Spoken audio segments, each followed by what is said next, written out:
Alright? Ito naman guys, nararamdaman natin na super progressive ng inyong pamumuhay.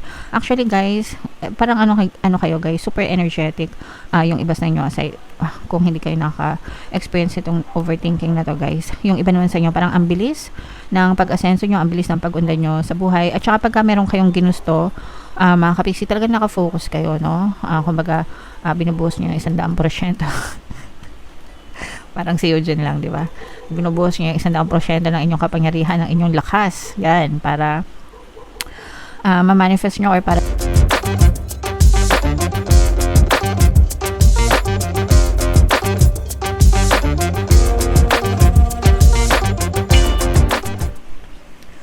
Hello guys, hello Gemini, welcome back to Pinay Pixie Tarot. Ang pamagat ng episode natin for tonight is mid-month kapalaran para ngayong October 16 to 31 para sa Gemini, Sun, Moon, Rising Sign, and Venus. So, unahin natin tong deck na to mga kapiksi. Tingnan natin yung mga mensahe sa inyo. So, meron tayong strategy mga kapiksi. Ito na yung the best time sa inyo guys, no? Para planuhin nyo yung inyong mga next steps sa buhay nyo. Kumbaga parang magkaroon kayo ng studying, analyzation sa buhay nyo guys ngayong 2025. Nasan kayo right now? Where have you been? Saan kayo galing? Where you want to go? Saan kayo patungo mga kapiksi? Na-accomplish nyo ba yung mga gusto nyo ma-accomplish this year? Kung hindi, nasunod nyo ba yung mga plano nyo? Kung hindi, saan kayo nagkulang? Ano yung mga pwede nyo gawin para bago matapos yung 2025 ma-achieve nyo yung mga desires nyo, or same pa rin ba yung desire nyo sa 2026? Meron ba kayong kailangan i-adjust, etc. etc. So pag-aralan nyo mabuti guys, no? I always advise na magplano. Mas maganda may plano mga kapiksi, para makita nyo kung nagkakaroon kayo ng progress sa buhay. Okay? So, this is the best time for you to do that. Another message, Gemini. Ito naman guys, may mga pera, may mga resources sa paligid nyo, pero hindi siya masyadong pumapasok, no? Pero titingnan din natin dito guys, mamaya ibabangga natin dito. Pero kapag ganito kasi yung energy guys, ibig sabihin may mga money blocks kayo, no? Kaya meron akong course guys, paano mag-manifest ng abundance, kasi doon tinuturo ko para ma-identify nyo yung mga money blocks nyo. Kapag na-identify nyo yan guys, ma-revise nyo yung story nyo, and dadalo yung kaperahan sa buhay nyo. So, ganun yung nagiging issue ng iba sa inyo guys. May mga money blocks kayo, kaya hindi masyadong pumapasok yung kaperahan, mga kapiksi. And another, ito naman guys, delay sa mga manifestation. And yun din guys, usually kaya nagkakaroon ng delay, it's either may blocks kayo or blocks usually. And kailangan nyo lang mag-focus mga kapiksi, or focus more guys.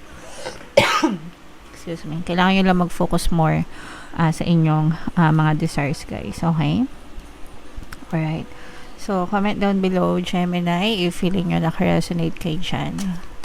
Hanapin natin yung energy nyo guys. Habang sinashuffle ko to, panoorin nyo muna yung video natin regarding sa ating paano mag-manifest ng abundance video course.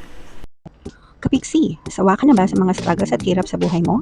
Masipag ka ba at masikap sa buhay ngunit hindi ka pa rin umaasenso? Ilang beses ka na bang nag-attempt mag-negosyo at mag-invest pero palagi ka pa rin nalulugi? Sa pagkakataon na ito ay maaaring may subconscious beliefs ka na nagiging balakid sa iyong pag-unlad at pagyaman. Introducing, paano mag-manifest ng abundance video course.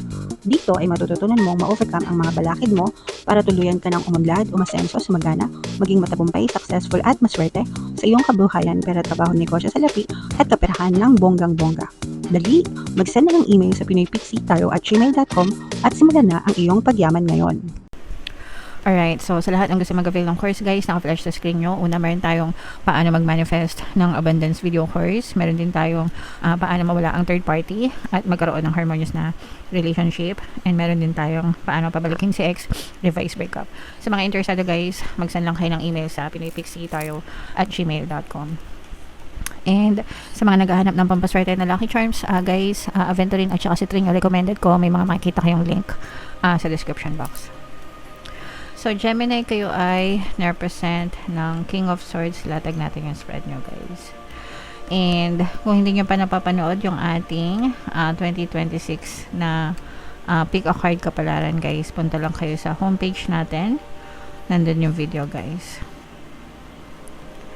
So, ito guys, this is both negative and positive. Unahin natin yung negative, guys. Ito, medyo meron kayong konting stress, mga kapiksi, or merong isang tao, isang sitwasyon, isang bagay na parang paulit-ulit na nangyayari sa buhay nyo. This is overthinking, mga kapiksi, no? Meron nang nangyari sa inyo in the past, tapos hindi siya maalis sa isip nyo, guys. And you keep on thinking about it repeatedly, and pwedeng na-experience nyo din siya ng paulit-ulit, kasi kapag paulit-ulit nyo iniisip yung isang bagay, guys, syempre paulit-ulit din siyang mapupush out sa inyong physical reality. So, the best thing for you to do, eto guys, yung iba sa nyo, maaring nagkukos din ito ng loneliness nyo, mga kapiksi, no? Kung kayo ay malungkot right now, it's probably because of this overthinking, guys, and kailangan nyo siyang ma-overcome, no? So, yeah, kailangan nyo siyang ma-overcome, mga kapiksi. So, kailangan nyo putulin yung pattern of thoughts, libangan yung sarili nyo, ibaling nyo sa ibang bagay yung inyong magpaka-busy kayo, kumbaga, no? Para hindi nyo siya masyadong maisip at hindi nyo masyadong maalala. Alright? Ito naman guys, nararamdaman natin na super progressive ng inyong pamumuhay. Actually guys, parang ano kayo guys, super energetic yung iba sa inyo, aside kung hindi kayo naka-experience itong overthinking na to guys. Yung iba naman sa inyo, parang ang bilis ng pag-asenso nyo, ang bilis ng pag-unlad nyo sa buhay. At saka pagka meron kayong ginusto, mga kapiksi, talaga naka-focus kayo, no? Kumbaga, binubuhos nyo yung 100%. Parang si Eugene lang, di ba?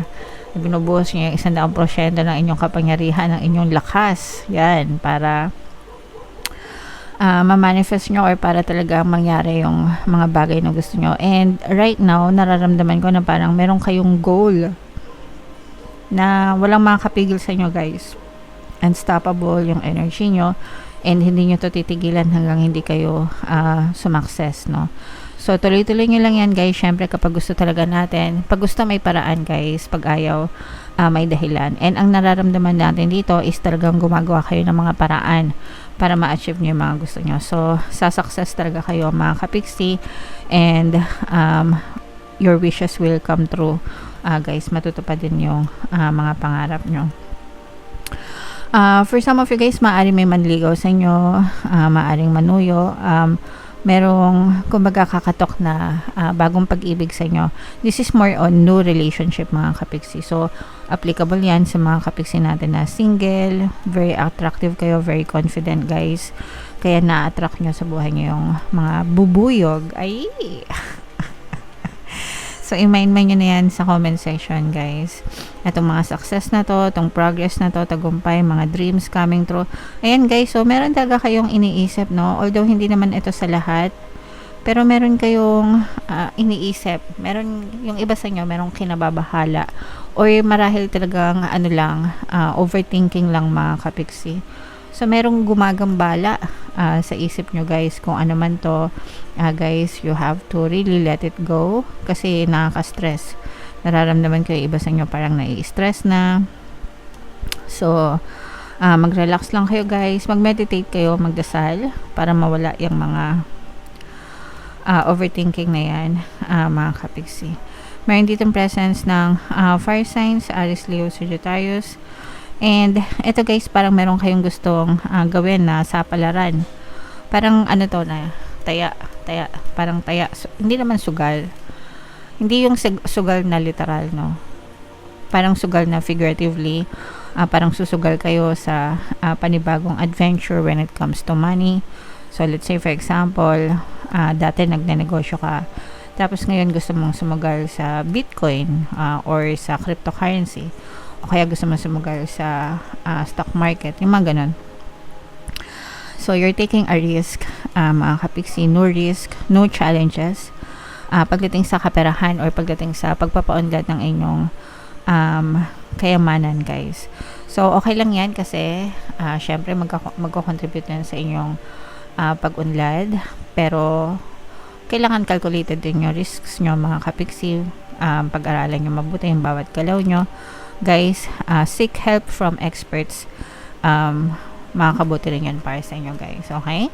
Alright. So, yan yung mga messages para sa inyo. Ang nakita natin dito na very positive, guys, is itong mga success na to, no? Tagumpay. Yan kasi nararamdaman talaga natin na very unstoppable yung energy nyo and matutupad talaga yung mga wish nyo, mga kapiksi.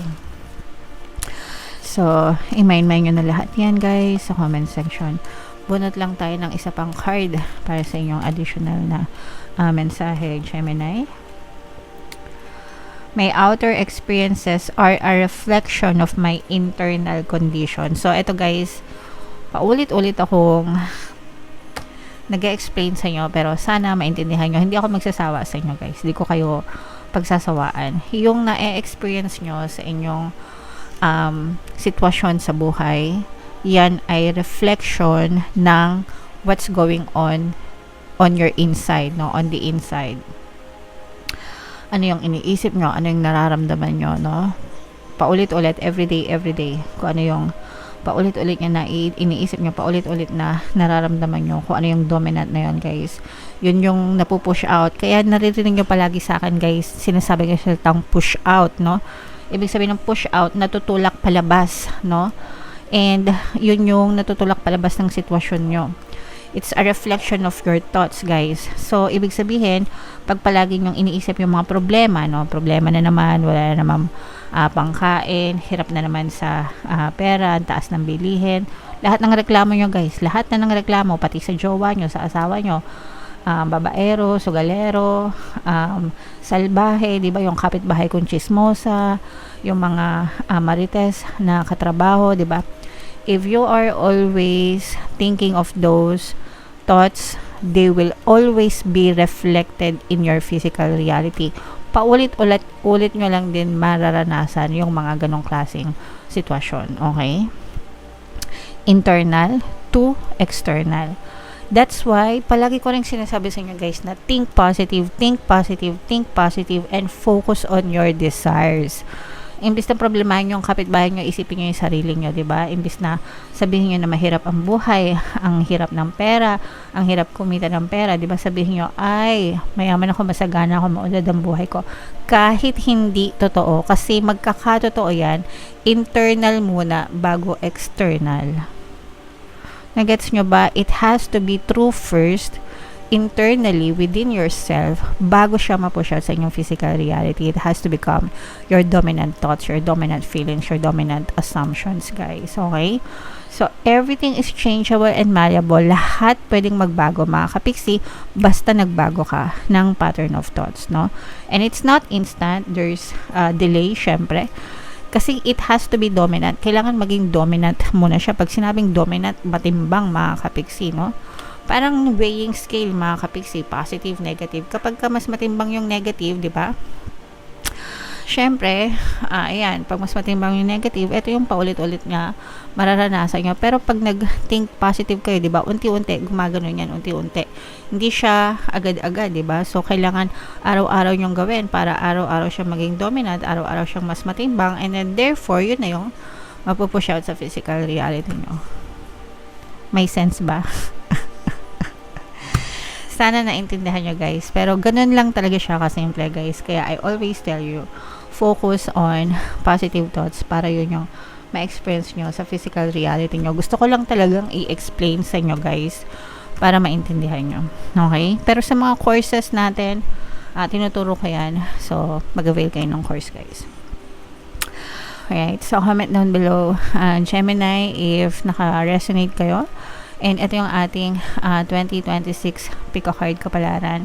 Panoorin nyo na. Ito naman yung ating success stories ng paano mag-manifest ng abundance video course. Click here to subscribe, guys. Thank you for liking, sharing, and subscribing. See you next time. I love you all. Have a nice day. Bye-bye.